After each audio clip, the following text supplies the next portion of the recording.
Bonjour les amis, on est dimanche 2 février et je vous cache pas que je suis d'une fébrilité. Il va falloir attendre 22 heures ce soir pour savoir si mon copain Louis Boyard, comme je l'espère, va être élu maire de Villeneuve-Saint-Georges. Alors moi, franchement, je le souhaite de tout cœur, d'abord parce que Loulou, il a l'âge d'être mon petit-fils, et puis je suis sensible, moi, à son parcours. Il a eu une enfance malheureuse, Loulou. Il a jamais réussi à finir ses études à cause des injustices sociales. Il était obligé de vendre de la drogue, donc il était obligé d'en consommer, et ça y a un tout petit peu rongé le cerveau. Donc il a jamais fini les études, il a quand même fait un peu de syndicalisme étudiant, dont il était le seul adhérent, et puis comme c'est un battant Loulou, il a réussi à s'en sortir, il a réussi à se faire nommer député par Jean-Luc, sur lequel on va revenir, et puis là ça va être le plus jeune maire de France, je suis sûr, 24 ans, il va être maire d'une commune de 35 000 habitants, en n'ayant eu que 1000 voix au premier tour. Mais il était en tête quand même, vous voyez. Donc franchement, la bouteille est au frais. Et puisque je parle de Loulou, je vous parle de son chef Jean-Luc. Bah écoutez, il m'a bouleversé hier, Jean-Luc. Vraiment, hein. Vous savez, des fois, vous écoutez un mec qui parle et vous vous dites, bon, bah c'est bien ce qu'il a dit. C'est la preuve que j'ai complètement raison. Et puis des fois, vous entendez un mec qui parle et le mec, il vous ouvre les yeux et vous dites, oh là là là là, putain, j'ai fait des conneries. Et Jean-Luc, c'est exactement ce qui s'est passé. Hier, je l'ai écouté, alors religieusement, hein, il était à l'université de Toulouse. Alors c'est bien pour Jean-Luc, hein, parce que toutes les universités, il a les portes grandes ouvertes, le tapis rouge déroulé, c'est open bar pour lui et pour les insoumis. Par contre, les socialos, c'est déjà plus difficile. Les LR, c'est impossible. La femme de Jospin, là, la philosophe qui est contre les trans et tout, impossible, interdit de séjour. Alors je vous dis pas Bardella, Marine ou des mecs à Zemmour, alors interdit. Non, non, bah c'est normal, le fascisme il peut pas passer. Donc lui, Jean-Luc, il a pas de problème.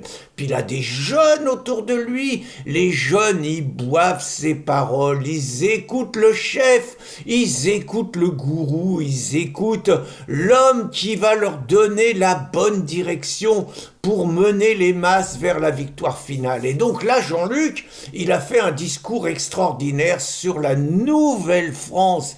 Et il a expliqué, moi je croyais que la Nouvelle France, moi j'avais compris ça, hein, je croyais que la Nouvelle France c'était dans les grandes villes, que ça commençait à s'étendre un petit peu dans les villes moyennes, et puis moi je croyais qu'il y avait, on va dire la ruralité, les campagnes où c'était tous les vieux cons qui étaient restés là-bas, plus les paysans, il y en a presque plus.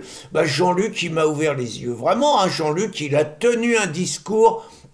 Il a dit clairement, les pécores, les bouseux, les ploucs, il y en avait 7 millions avant, maintenant il y en a plus que 10 fois moins, il en reste à peu près 400 000, c'est fini, c'est des tocards, de toute façon il y a le Mercosur, donc ça va régler, c'est à dégager, c'est la vieille France et tout, et il s'est adressé aux jeunes, vous qui êtes nés au Maghreb comme moi, vous voyez, il s'identifie aux musulmans, c'est sympathique, il y a une ouverture à l'autre, c'est touchant, donc il a dit, vous qui êtes nés au Maghreb, la ruralité, c'est à vous. Et je me suis dit, mais il a raison. Et donc, je me suis dit, Jean-Luc, il nous a déjà ouvert les yeux.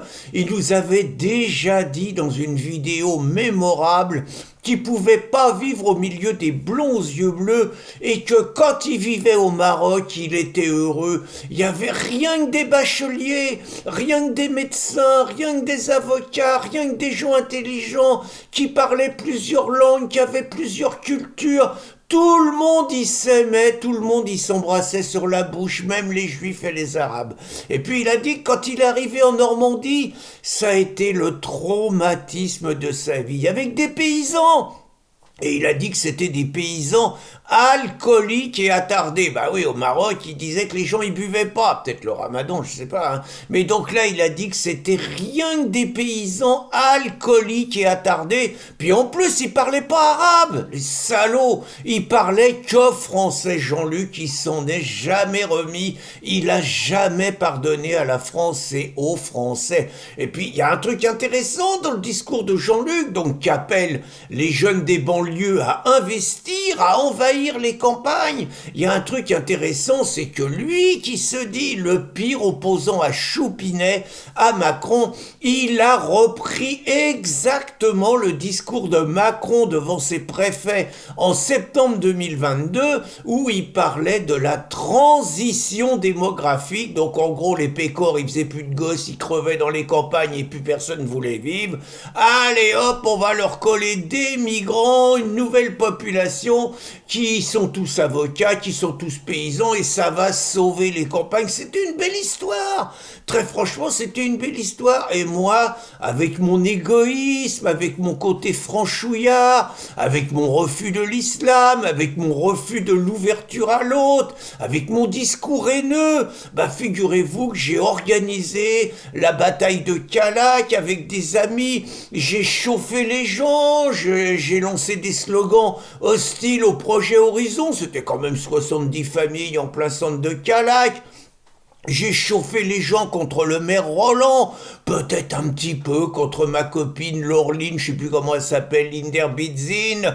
Bon, on s'est battu, on a fait signer des pétitions, on a dit aux gens qu'ils avaient le droit de garder leur culture, on a dit aux gens qu'ils avaient le droit de garder leur identité, qu'ils devaient se battre pour leur mode de vie, pour leurs enfants, qu'il n'y aurait pas d'intégration, qu'ils seraient submergés, qu'il y aurait moins de sécurité, qu'ils pourraient plus sortir librement le soir, et ça, on l'a dit à Saint-Brévin, d'autres que moi l'ont dit à Besnac, l'ont dit à Belabre, l'ont dit partout, bref, on a tenu un discours de repli, on se faisait insulter, mais c'était normal, par les vaillants militants d'extrême gauche qui nous traitaient de fachos, de racistes et tout, puis qui nous attaquaient, qui brûlaient des voitures, qui attaquaient les gendarmes et tout. C'était pour défendre l'ouverture à l'autre, le vivre ensemble, et nous, on comprenait pas. Eh ben, écoutez, quand j'ai entendu Jean-Luc,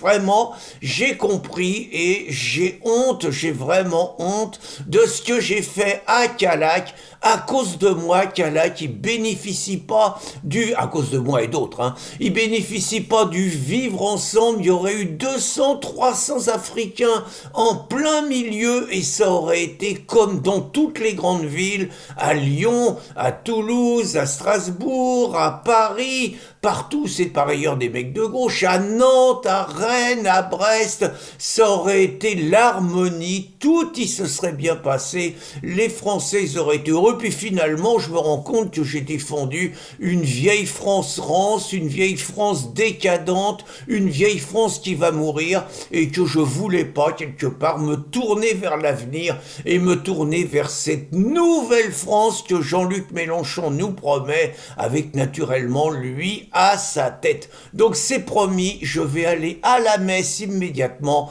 je vais me confesser et je vais demander pardon à l'ensemble des gens que j'ai pu blesser.